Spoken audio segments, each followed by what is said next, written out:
Hello दोस्तों, good evening. कैसे हैं आप सब लोग? आशा है कि आप सभी अच्छे हैं, खुश हैं, मस्त हैं, खुश रहें, मस्त रहें।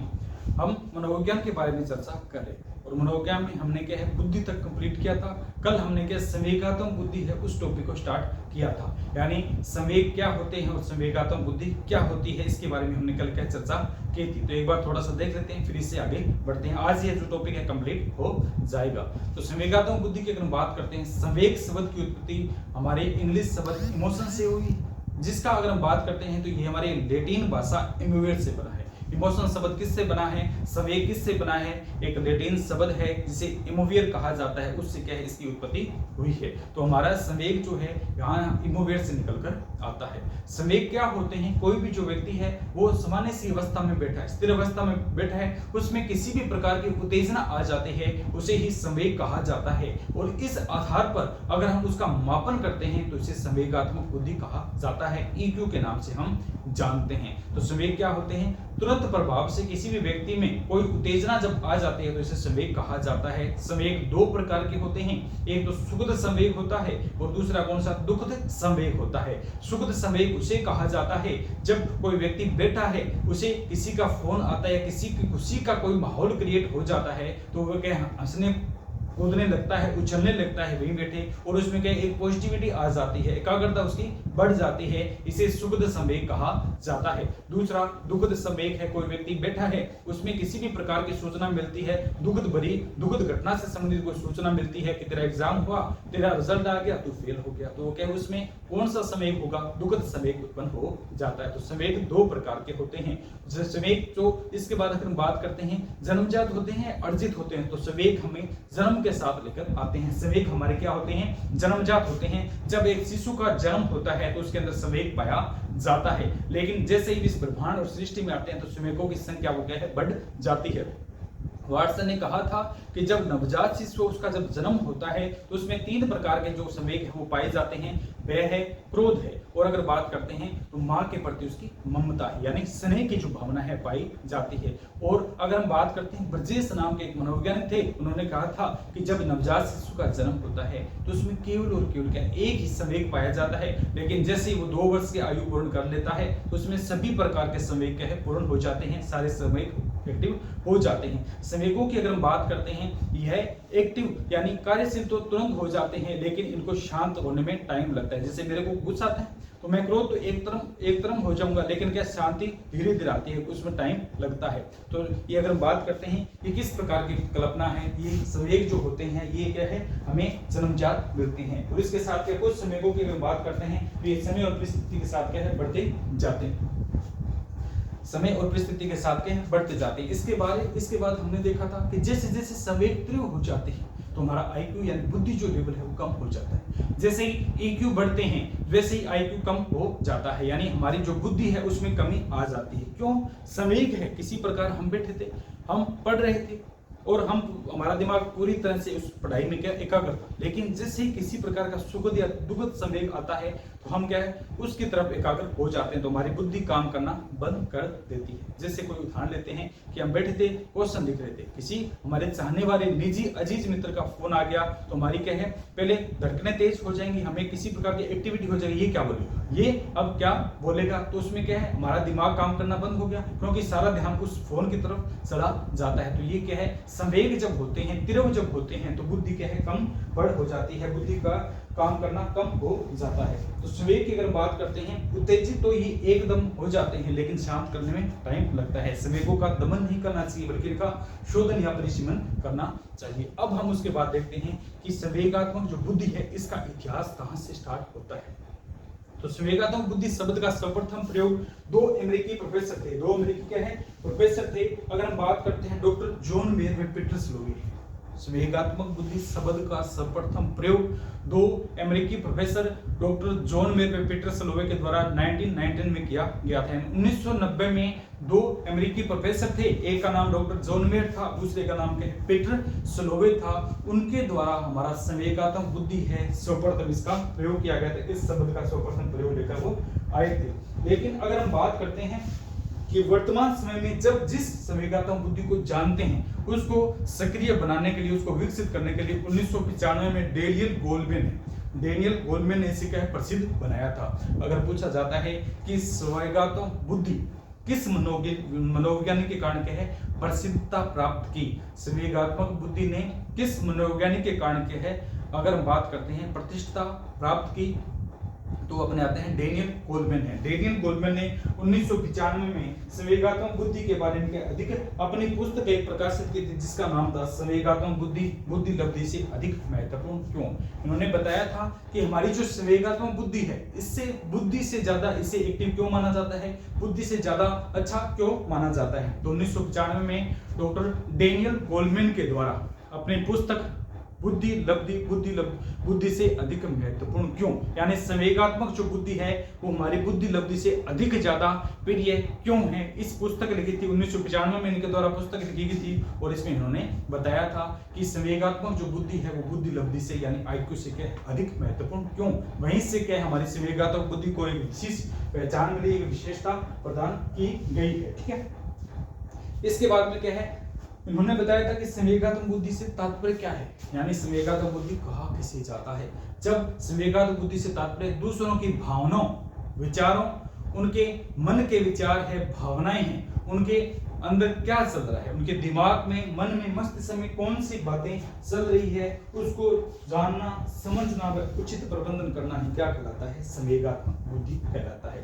उन्होंने कहा था कि हम सामने वाला जो विषयी है, सामने वाला व्यक्ति है, उसके मन में कौन सी बात चली है, उसके मन में कौन सा विचार चल रहा है उसको क्या है उचित प्रकार से सोचना समझना उचित प्रबंधन करना ही क्या कहलाता है संवेगात्मक बुद्धि कहा जाता है। क्या कहा जाता है संवेगात्मक बुद्धि कहा जाता है। ठीक है, इसके अलावा इसकी अगर बात करते हैं संवेगात्मक बुद्धि की अगर बात करते हैं तो इससे यह देखा जाता है कि कोई व्यक्ति है या कोई जो बालक है उसमें बुद्धि की जांच करने के लिए कितनी प्रकार के संवेग एक्टिव हुए कितने प्रकार के नहीं हुए, इसलिए भी क्या बुद्धि जो संवेगात्मक बुद्धि है इसको एकाग्र होना जरूरी है, उसके बारे में जानना जरूरी है। ये क्या था हमारा संवेगात्मक जो बुद्धि थी इसका क्या था इतिहास था, यानी सर्वप्रथम डॉक्टर जॉन मेयर व पीटर सलोवे के द्वारा इसका प्रयोग किया गया था, लेकिन 1995 में इसे विश्व प्रसिद्धता दिलाने का कार्य डेनियल गोलमैन ने अपनी पुस्तक संवेगात्मक बुद्धि लब्धि से अधिक महत्वपूर्ण क्यों में दिलाई थी। इसके बाद हम बात करते हैं संवेगात्मक बुद्धि है इसके प्रतिमान है, संवेगात्मक बुद्धि के प्रतिमान यहाँ क्या है मॉडल है। तो इनमें क्या है 3 मॉडल बताए गए थे। पहले एक बात करते हैं अंतर्व्यक्तित्व मॉडल, दूसरा अंतरा व्यक्तित्व मॉडल है और तीसरा कौन सा आता है मिश्रित मॉडल या मिश्रित प्रतिमान है। अंतर्व्यक्तित्व मॉडल है इसे हम इंग्लिश में एबिलिटी मॉडल के नाम से भी जानते हैं। एबिलिटी मॉडल या अंतर्व्यक्तित्व मॉडल की अगर हम बात करते हैं इसमें जो मनोवैज्ञानिक है या इस बुद्धि की अगर बात करते हैं इस प्रतिमान की अगर बात करते हैं तो इसमें हम दूसरों की भावनाओं को जांचते हैं समझते हैं परखते हैं और उनका उचित प्रकार से क्या करते हैं व्यवस्थापन करते हैं। तो जब सामने वाले विषयी का सामने वाले व्यक्ति की भावनाओं विचारों को समझना होता है जानना होता है और उचित प्रबंधन करना होता है तो इस प्रकार की बुद्धि या प्रतिमान किस प्रकार का कहलाता है अंतर्व्यक्तित्व कहलाता है। डॉक्टर जॉन मेयर व पीटर सलोवे के द्वारा कौन से थे 2 मनोवैज्ञानिक थे, डॉक्टर जॉन मेयर है और दूसरे कौन से थे पीटर सलोवे के द्वारा इस प्रतिमान का प्रतिपादन था वो किया गया था। यानी हम जब सामने वाले व्यक्ति के बारे में जांचते हैं समझते हैं परखते हैं और किसी भी प्रकार की समस्या को लेकर उचित प्रकार का जब व्यवस्थापन करते हैं उसे ही अंतर्व्यक्तित्व बुद्धि या अंतर्व्यक्तित्व प्रतिमान या अंतर्व्यक्तित्व मॉडल के नाम से जानते हैं। ये 2 मनोवैज्ञानिकों के द्वारा दिया गया था। एक तो अगर हम बात करते हैं डॉक्टर जॉन मेयर है और दूसरे पीटर सलोवे इनके द्वारा दिया गया था। दूसरा था अंतरा व्यक्तित्व है, दूसरा कौन सा था अंतरा व्यक्तित्व मॉडल है। अगर हम बात करते हैं इसे हम किस नाम से जानते हैं ट्रेट मॉडल के नाम से भी जानते हैं। पहला कौन सा अंतर व्यक्तित्व है दूसरों के बारे में, दूसरा आता है अंतरा व्यक्तित्व है यानी ट्रेट मॉडल है। इसमें व्यक्ति स्वयं के बारे में जानता है, अपने स्वयं की भावनाओं को जानने समझने परखने और उनका उचित व्यवस्थापन करने के लिए जिस प्रतिमान का प्रयोग किया जाता है उसे अंतरा व्यक्तित्व प्रतिमान अंतरा व्यक्तित्व बुद्धि या अंतरा व्यक्तित्व मॉडल के नाम से जानते हैं। इसके प्रतिपादक के पेट्रियार्ड्स को कहा जाता है। कौन से थे के.वी. पेट्रियार्ड्स है, इसके द्वारा ये दिया गया था। इसके बाद आता है मिक्स्ड मॉडल है यानी मिश्रित मॉडल या मिश्रित बुद्धि या मिश्रित प्रतिमान। मॉडल है, इसकी अगर हम बात करते हैं तो इसमें दोनों का समावेश होता है, यानी अंतर्व्यक्तित्व और अंतराव्यक्तित्व दोनों का संवेगात्मक जो पाया जाता है, दोनों का जोड़ पाया जाता है। ये 3 प्रतिमान दिए गए थे विभिन्न मनोवैज्ञानिकों के द्वारा। अब इसमें एक पॉइंट आता है कि संवेगात्मक बुद्धि, संवेगात्मक क्या होती है? बुद्धि होती है। इमोशनल जो इंटेलिजेंस जो होता है, इसकी अगर हम बात करते हैं, इसकी उपयोगिता क्यों पड़ी, इसकी क्या है, हमें आवश्यकता क्यों हुई, इसकी उपयोगिता हमें क्यों देखने को पड़ी? क्योंकि हमारे पास बुद्धि था, हमने इंटेलिजेंस देखा था, बुद्धि देखा था। बुद्धि में सभी प्रकार के बालकों के बारे में आईक्यू लेवल है, कौन प्रतिभाशाली है, कौन तीव्र बुद्धि का है, कौन निर्बल का है, कौन मंद है, हमने सभी के बारे में देखा था। लेकिन फिर भी हमें संवेगात्मक बुद्धि से अलग टॉपिक की जरूरत क्यों पड़ी? तो मनोवैज्ञानिक कहते हैं कि संवेगात्मक बुद्धि से हम कोई भी जो बालक है, व्यक्ति है, उसके भविष्यवाणी कर सकते हैं कि वह भविष्य में कितना सफल होगा। इसके बारे में हम केवल बुद्धि से नहीं जान सकते हैं कि किसी भी बालक की बुद्धि है तो उसे हम जान जाएंगे कि उसका क्या है, इतना इस क्षेत्र में क्या है, निपुण होगा। लेकिन संवेगात्मक बुद्धि यह कहती है कि इसमें अगर हमने मापन कर लिया, अगर हमने व्यक्ति के संवेग देख लिए, उसकी एकाग्रता को देख लिया, तो हम इससे क्या भविष्यवाणी कर सकते हैं कि वह संवेगात्मक बुद्धि के द्वारा भविष्य में कितना सफल हो सकता है। यानी संवेगात्मक बुद्धि के बारे में जो जानते हैं, मनोवैज्ञानिक जो परखते हैं, वो कह सकते हैं कि ये बालक इस श्रेणी में सफल होगा, इतना सफल होगा। लेकिन बुद्धि से यह नहीं बताया जा सकता कि ये बालक है इतना सफल होगा। तो इसके द्वारा क्या है, अगर हम बात करते हैं संवेगात्मक बुद्धि से किसी भी व्यक्ति के भविष्यवाणी के बारे में बताया जा सकता है।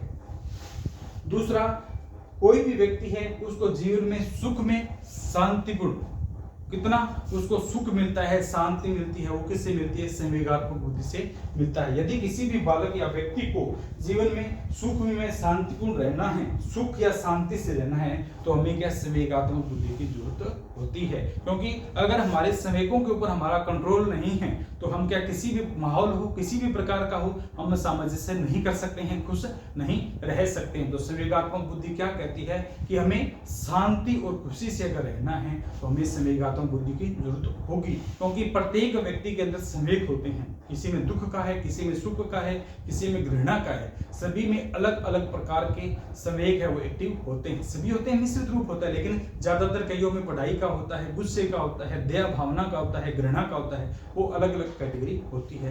तो संवेगों से किसी भी व्यक्ति का सुख और शांति से रहना क्या है, उचित होता है, ये रख सकते हैं। विद्यार्थी जीवन में मिलने वाली जो सफलता है उसमें हमारे संवेगात्मक बुद्धि क्या होती है, सहायक होती है। संवेगात्मक बुद्धि से क्या है, कोई भी विद्यार्थी है उसके भविष्य की या उसकी कक्षा है 10वीं का है, 11वीं का है, उसमें क्या सफलता मिलती है, उसके पीछे भी क्या संवेगात्मक बुद्धि होती है। इसमें कैसे, जैसे अगर हम बात करते हैं, हम 10th क्लास में एग्जाम चल रहे हैं, हम क्या है कोई खुशी का समाचार मिल गया, परिवार में कोई पास हो गया, किसी सर्विस में लग गया, तो हमारा खुशी का माहौल हो गया, तो हम पढ़ाई में क्या एकाग्रता बढ़ जाती है और हमें क्या है सुख से उस कक्षा को पास कर लेते हैं। लेकिन इसी प्रकार अगर कोई दुखद घटना हमें मिल जाती है तो हम क्या पढ़ने में इंटरेस्ट नहीं रहता है और हम क्या उस कक्षा को पास नहीं कर पाते हैं। तो यानी संवेगात्मक बुद्धि से किसी भी विद्यार्थी की अगर हम बात करते हैं, सफलता इसमें छिपी है, सहायक है।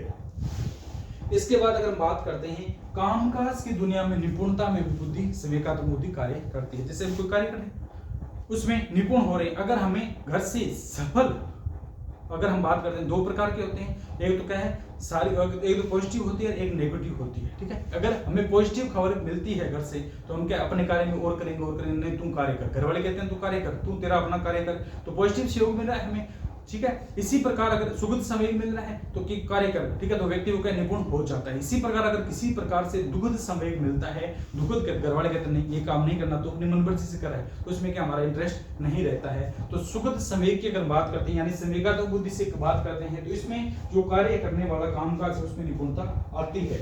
और अगला पॉइंट अगर बात करते हैं, संवेगात्मक बुद्धि से हमें समुदाय में उचित क्या मिलता है, उचित पद मिलता है। अपने समुदाय है, किसी भी समुदाय के वर्ग के व्यक्ति हैं, हमारे समुदाय में हमारी संवेगात्मक बुद्धि के आधार पर एक उचित लहजे से बात की जाएगी, एक उचित पद प्रदान किया जाएगा। तो संवेगात्मक बुद्धि क्या कहती है कि समुदाय में हमें क्या है उचित स्थान प्रदान करवाती है।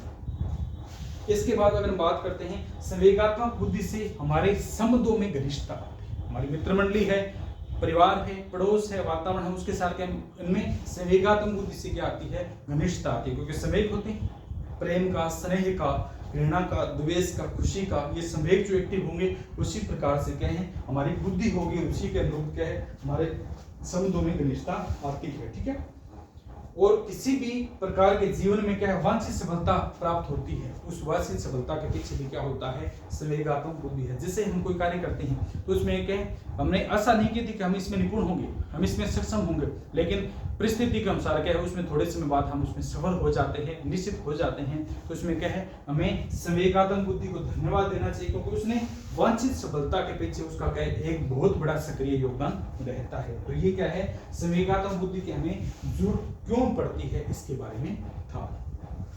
इसके बाद है संवेगात्मक जो बुद्धि होती है इसके मापन के आधार है, यानी किस प्रकार से हम इसका मापन कर सकते हैं। उसमें तो हमने था एक तत्व, द्वितीय तत्व, समूह तत्व था, ये सारे सिद्धांत पढ़े थे। इसकी अगर बात करते हैं संवेगात्मक बुद्धि का मापन है, यानी संवेग जो होते हैं इमोशनल इंटेलिजेंस होता है, उसका हम मापन किस किस आधार पर कर सकते हैं। एक तो अगर हम बात करते हैं पहला जो इसमें टेस्ट बनाया गया था वो कौन सा था, मेयर इमोशनल इंटेलिजेंस। कौन सा था, मेयर इमोशनल इंटेलिजेंस था। इसकी अगर बात करते हैं तो वही अपने प्रसिद्ध जो मनोवैज्ञानिक थे, दो प्रसिद्ध मनोवैज्ञानिक है, उनके द्वारा यह परीक्षण किया गया था। कौन से थे, डॉक्टर जॉन मेयर और पीटर सिलोवे के द्वारा है। डॉक्टर जॉन मेयर थे और दूसरे कौन से थे, पीटर सिलोवे के द्वारा यह जो परीक्षण था मेयर सिलोवे परीक्षण के नाम से इसे प्रतिपादित किया गया था। इससे हम क्या है संवेगात्मक बुद्धि के बारे में चर्चा करते हैं और उसका क्या है मापन कर लेते हैं। दूसरी अगर बात करते हैं मेयर सिलोवे और कारुसो है, मेयर सिलोवे और कौन से कागुसो के द्वारा एक प्रतिपादन किया गया था, जिसे मेयर सिलोवे कागुसो अगर बुद्धि संवेगात्मक बुद्धि परीक्षण के नाम से जाना जाता है। इनमें इन्होंने लिखा था। इसके बाद आता है बार और इमोशनल इंटेलिजेंस है, बार और इमोशनल इंटेलिजेंस है। इसमें भी हम क्या संवेगात्मक बुद्धि का मापन करते हैं, यानी कोई जो बालक होगा उसकी बुद्धि कितनी होगी उसके बारे में देखते हैं, उसके संवेगों के आधार पर इसे प्रदान किया जाता है। तो हमारी संवेगात्मक बुद्धि थी वो इतनी थी, इमोशनल इंटेलिजेंस था वो इतना ही था। बुद्धि और संवेगात्मक बुद्धि टॉपिक कंप्लीट होते हैं। इसके बाद हम इसके क्वेश्चन हैं वो देखेंगे और इसके बाद हम नया टॉपिक स्टार्ट करेंगे, अधिगम और समायोजन है। ठीक है, मानसिक संतुलन या मानसिक समायोजन है और एक है अधिगम है। उनके देखते हैं कौन सा टॉपिक स्टार्ट करेंगे। तो कल लगभग समायोजन के बारे में चर्चा करते हैं। मानसिक समायोजन है दुश्चिंता है, भग्नाशा है, कुंठा है, द्वंद्व है। और अगर बात करते हैं पुनर्गठन के आधार पर औचित्य स्थापन तादात्म्यकरण के नाम से भी जाना जाता है। तो समायोजन के बारे में कल चर्चा करेंगे। हमने मनोविज्ञान का इतिहास पढ़ा है, व्यक्तित्व पढ़ा है, व्यक्तित्व के विभिन्न सिद्धांत पढ़े। इसके बाद हमने बुद्धि स्टार्ट किया था वो कंप्लीट किया है। व्यक्तित्व की विभिन्नताओं के बारे में हमने देखा था और आज हमने क्या संवेगात्मक बुद्धि को कंप्लीट किया है। इसके बाद मानसिक मनोरचनाएं हैं और एक अधिगम का टॉपिक है वो रहेगी और इसमें क्या है शिक्षा मनोविज्ञान एक अलग से, बाल मनोविज्ञान जो है 1 यूनिट वो रहेगी। तो थोड़े दिनों में क्या है मनोविज्ञान हमारा कंप्लीट हो जाएगा। तो ओके, कल हम क्या नेक्स्ट टॉपिक पढ़ते हैं उनके बारे में चर्चा करते हैं। आज के लिए इतना ही। ओके दोस्तों, थैंक यू।